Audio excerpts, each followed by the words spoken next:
Disclaimer before this video starts. I know I'm shite at the game, okay? But you're not meant to look at the background gameplay, you're meant to listen to my voice, okay? So please, whatever you do, don't judge my driving skills. Please and thank you. I should have stuck to Call of Duty.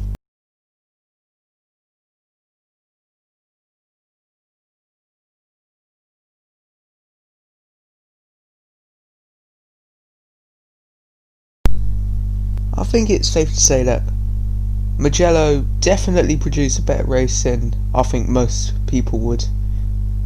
And I think it does deserve to be called a better race than Monza. Mugello didn't quite have everything that could happen in Formula 1, but it almost had everything that could happen in Formula 1. 2 red flags, a safety car, big crashes. What would have spiced the race up? Rain. And a battle for the win that didn't involve Louis Hamcheese. All credit though does go to Lewis Hamilton for winning the Mugello Tuscan Grand Prix. Of course, it was quite straightforward, supposing that it was only Valtteri Bottas behind him. And I think what we've got to say is that Lewis Hamilton, we've just got to accept that he's going to become the greatest driver in Formula 1 history, one win away from equaling Michael Schumacher's record, one championship away from equaling Michael Schumacher's record. Some fans will argue that Schumacher was the greater driver, but looking at stats, I'm pretty sure it's clear to say that Hamilton, statistically, is better than Schumacher. Now, a lot of Schumacher fans will hate to admit it, but sometimes you've got to accept the truth. Lewis Hamilton is a really great driver.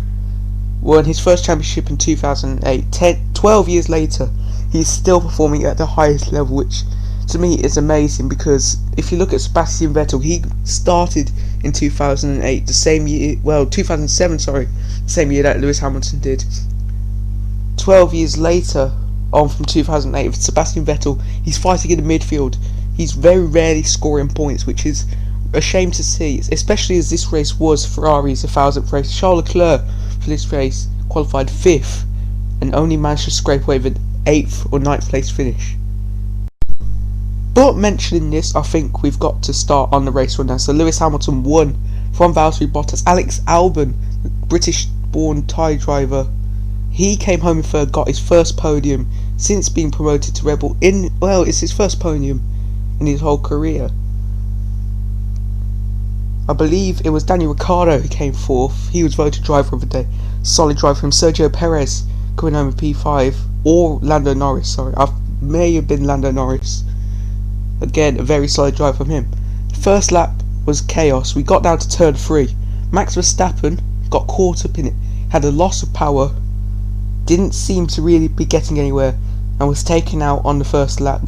Pierre Gasly, the person who won the race in Monza, highly classified as one of the best races of 2020 so far, probably got topped by today's race, but we still have to credit Gasly for his win, but we can't credit him for the way he went out on the first lap today.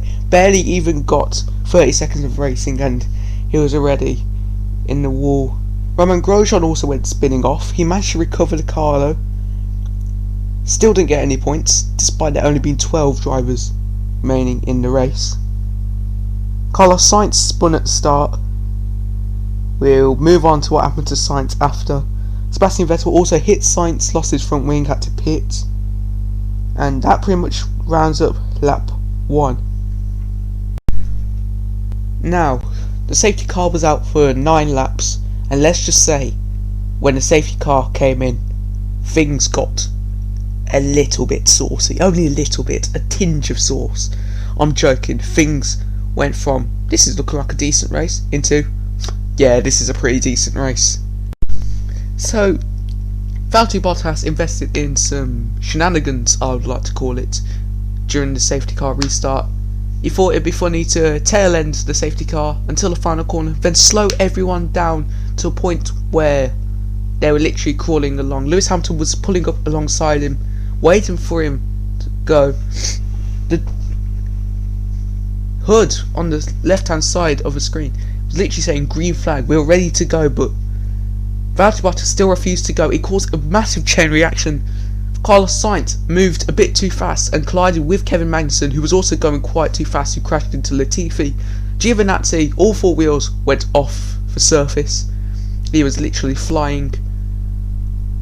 All drivers were okay. If you haven't seen the race highlights, I highly recommend you watch them. I'll put a screenshot of what happened on the screen.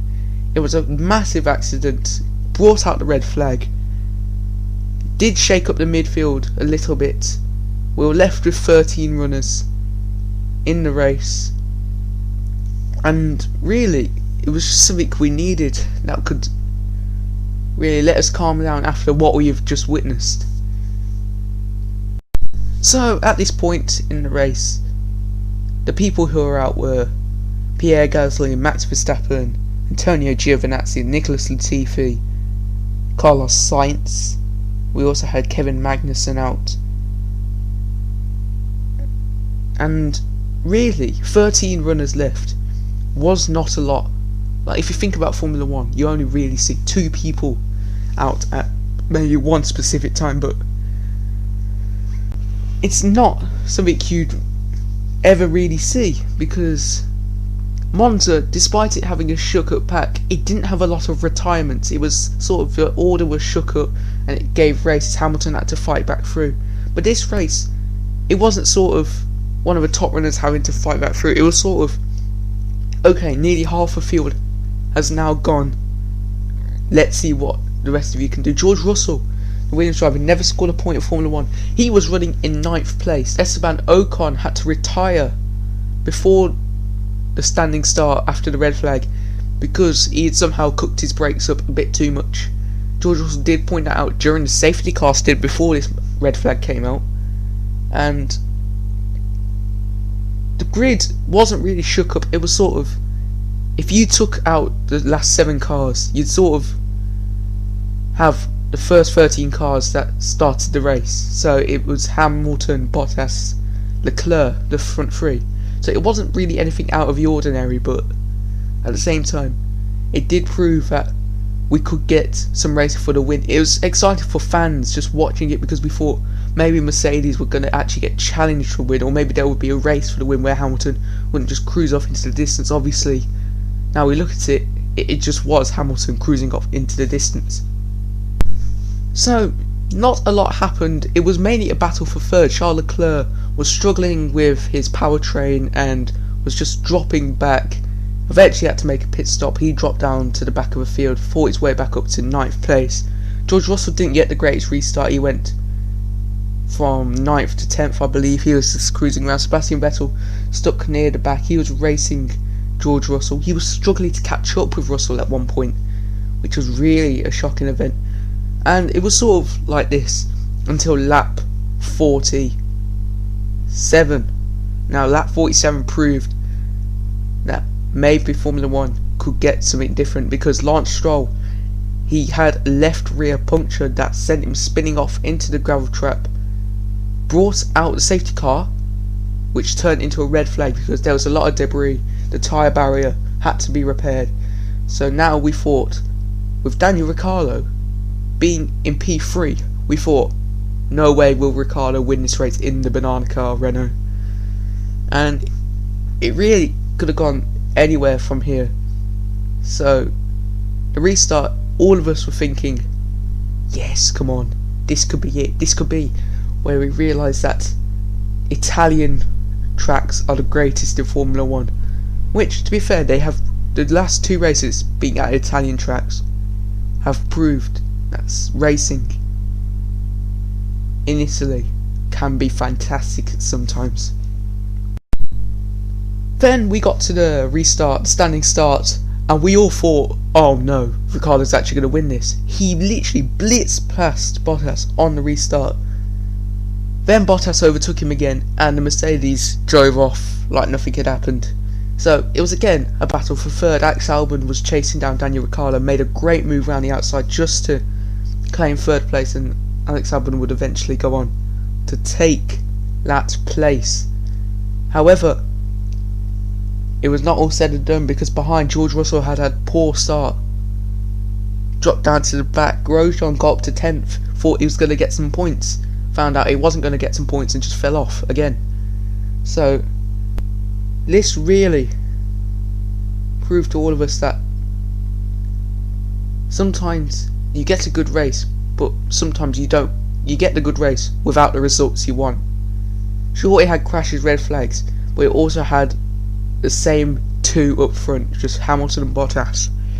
This race would have really been really good if Hamilton and Bottas had to fight their way back up. I wouldn't have minded if Hamilton and Bottas won, if they had to fight their way back up. If it was Alex Albon leading the race, if it was Charles Leclerc leading the race, it was very unlikely Charles Leclerc was going to win with his dodgy Ferrari that literally could be powered by a Fiat and still probably only be a tenth off him. So to basically wrap up this video, all I'm saying is that Italian tracks this season have provided us with the best races. The three best races still, in my opinion, I believe Mugello today, the Tuscan Grand Prix, that was the best race of the season, drama wise and racing wise. Monza second